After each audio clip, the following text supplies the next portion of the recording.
जिन जिन समाजों ने अपना चरित्र के निर्माण में श्रेष्ठताएं बढ़ती, वो श्रेष्ठ समाज हो गए।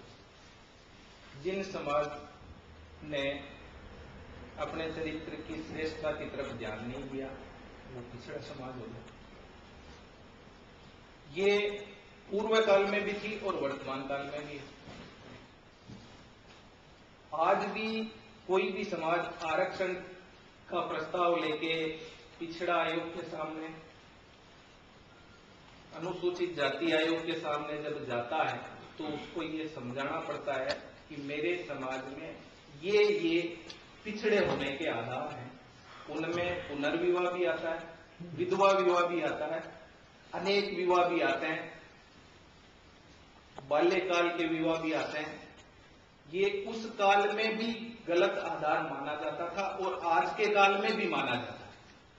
केवल हमें इस बात के लिए बरगलाया जा रहा है कि ये चीज सही है, जबकि आज जाटों ने आरक्षण लिया तो ओबीसी आयोग के सामने यह प्रस्ताव किया कि ये सारी की सारी बुराइयां हमारे समाज में उपलब्ध है, और पिछड़े आयोग ने इस बात को, रामू आलूवालिया ने इस बात को स्वीकार किया है कि इस समाज में ये सब कुरीतियां और आधार है। इस बात को लेके इनको आरक्षण की आवश्यकता है। आज गुर्जर और मीणा यदि आरक्षण की मांग करता है तो वो लोग भी अपने समाज में पिछड़े होने के आधार यही बिंदु पेश करते हैं। जब पिछड़े होने का आधार इन बिंदुओं पर निर्भर है तो आज हमारा बुद्धिजीवी वर्ग इस बात को क्यों समर्थन दे रहा है? तो ये तथाकथित बुद्धिजीवी वर्ग हमारे इस समाज को भी पिछड़ा होने की श्रेणी की तरफ धकेल रहा है, और सारा का सारा बुद्धिजीवी वर्ग जो अपने आप को अगली पंक्ति का और बुद्धिजीवी कहता है, वो इस बात का समर्थन करता है। ये दोनों नकारात्मक बात है, ये गलत बात है। यदि समाज श्रेष्ठ रखना है तो इन सारी श्रेष्ठ बातों को श्रेष्ठता के रूप में बचाए रखना होगा। इनकी परिभाषाओं में बदलने के लिए ये तथाकथित बुद्धिजीवी वर्ग भी चल रहा है, उसके विरोध का भाव समाज में पैदा होना चाहिए।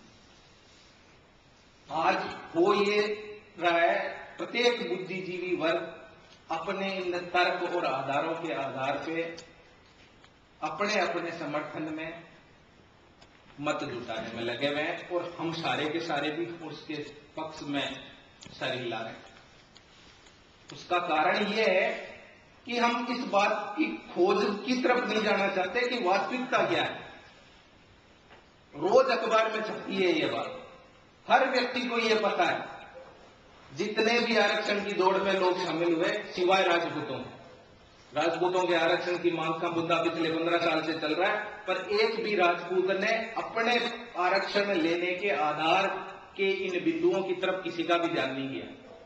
खूब संगठन बने हुए हैं, आरक्षण संघर्ष समिति, सामाजिक न्याय मंच, फला, पर इनमें से एक भी नेता का ये बौद्धिक स्तर नहीं था कि यदि हमें आरक्षण प्राप्त करना है तो हमारे समाज में व्याप्त पिछड़े होने की और कुरीतियों का आधार भी उस पिछड़ा आयोग के समक्ष पेश करना पड़ेगा। आरक्षण आंदोलन चलने के 12 वर्ष बाद ये आवेदन पिछड़ा आयोग के सामने पहुंचा कि राजपूतों को आरक्षण मिलना चाहिए और उसकी स्वीकृति प्राप्त होनी चाहिए। और 10 साल से 10 नहीं साल 20 साल से लोग बना है। आज के 4 साल पहले यह प्रस्ताव गया पिछड़ा आयोग के सामने।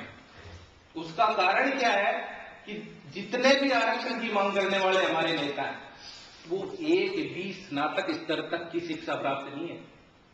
उनको इस बात की जानकारी नहीं है कि पिछड़ा होने के आधार का जो आरक्षण की हमारी मांग है, उसमें किन बिंदुओं के आधार पे आरक्षण की बात को प्रस्ताव किया जाए। हो ही नहीं सकता, ये सिर्फ बरगलाने की बात है। मिलेगा भाई, अपन लोगों को जमीन नहीं रही और अपने पास कोई बोलने के आधार पे बात जो कह रहे हो वो आधार पिछड़ा होने का आधार नहीं है। पिछड़ा होने का आधार आपके समाज में व्याप्त कुरीतियां और गलत गलत परिपाटियां। पिछड़ा आयोग ने जिन तर्कों के आधार पर पिछड़ा होने की या अनुसूचित जनजाति आयोग ने जिन बिंदुओं के आधार पर उस समाज को अनुसूचित जनजाति घोषित करने का जो आधार है, उनमें कहीं पे भी आर्थिक आधार नहीं है। आर्थिक आधार पर पिछड़ा होने की श्रेणी में आज भी सरकार स्वीकार नहीं कर पाई। डेफिनेशन में नहीं आ रहा हमको। अपने बाप का पहले काट लेते हैं, जब दूसरा तो क्या सुनेगा वो? समझ नहीं रहता। जिस जैसे आयोग बना हुआ, उस आयोग के जो नियम कानून कायदे हैं उनको तो फॉलो करना ही पड़ेगा। चालू करवा आडवाणी जी ने सीकर में जब जाटों को आरक्षण देने की घोषणा का जिस दिन प्रस्ताव किया,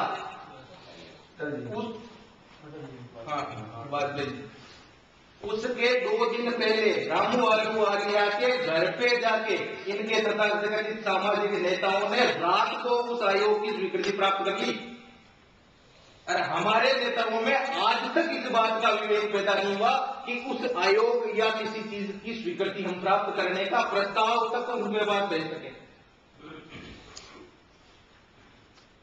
ये विवेक नहीं लगाया था उन लोगों ने, उनके समाज बड़े सारे एकजुट हो गए। जो अनुमान नहीं लगा सकता वो नेता नहीं हो सकता।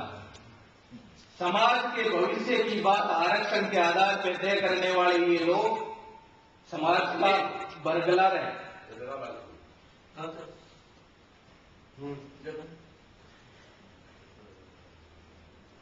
इसी आधार को मानते हुए इन सब बातों को लोगों की हाँ में हाँ मिलाने की आवश्यकता नहीं है। इस बात का विरोध का आधार हमें खुद को ढूंढना पड़ेगा।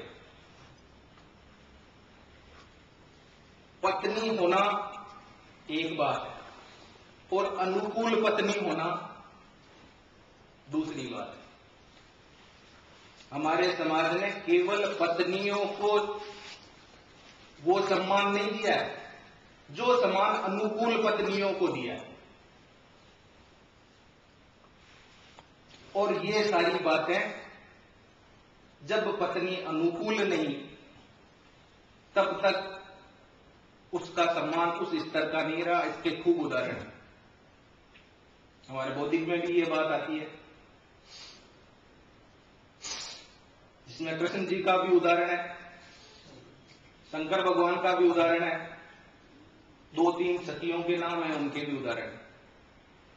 उस बात के तर्क हम इन तथाकथित बुद्धिजीवियों के सामने पेश कर सकते हैं।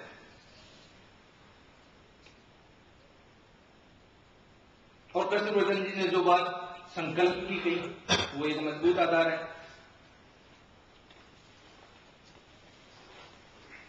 इस प्रकार ये जो सारी चीजें हैं, इसके विरुद्ध अपनी बात समाज में मजबूत हो, इसका हम सब धीरे धीरे प्रयास करें। विरोधात्मक नहीं, सकारात्मक तरीके से प्रयास करेंगे तो ये बात निश्चित रूप से मजबूत हो जाएगी। ये सब लोग चरित्रहीन लोगों का एक समूह है जो इस बात को मजबूत करना चाहता है कि ये बात ठीक है, और उसका आधार भी ये दूसरे समाजों से लेके आ रहे हैं, क्योंकि वो लोग, वो समाज तो पहले से ही चरित्रहीन रहे हैं। अब उन लोगों की चरित्रहीनता की ट्रेनिंग मिली हुई है, वो अपने समाज में भी वही चरित्रहीनता स्थापित करना चाहते हैं। इनके इस उद्देश्य को असफल करने के लिए आज हमारे समाज में बहुत अल्प लोग बचे हुए।